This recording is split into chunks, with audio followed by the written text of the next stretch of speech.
here's what I love about these releases from the Classic Jazz label. When I buy these albums, I often try to look for other releases by the artist, but in so many cases, the only other available releases are compilations that the labels made of the 78's masters, or even just the 78's themselves.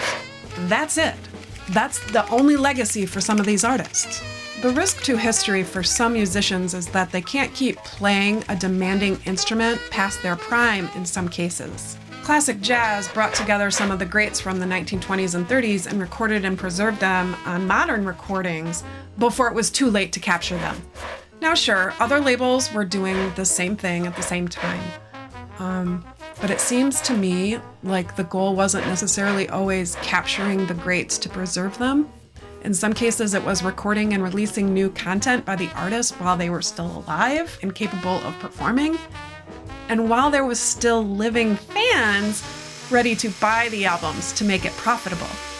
Now maybe Classic Jazz was like that too, I don't know, I wasn't there.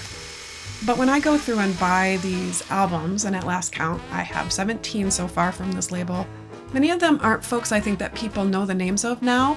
Maybe in the 70s, these were names that people knew. But at the time, I was just a toddler, and my parents mostly had just pop and rock albums. So I didn't know any of these names. I don't really know. I'm not an expert. I'm just giving you what it feels like to me when I buy these albums today.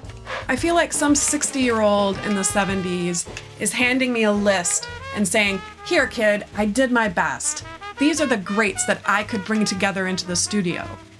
Them and me, we're long gone now. You're the one that has to continue the legacy." If you were interested in collecting music at the time, for some obscure performers, you had to rely on bootlegs of concerts or curated recordings like this on physical media from labels like Classic Jazz. If you were really interested in a specific subgenre, it was hard to collect that at the time. Now, Doc was 72 when this was recorded. And lucky for us, Doc still had 2 decades of performances to give the world, so maybe some of you out there remember seeing him perform. On this album, Doc is the one on trumpet.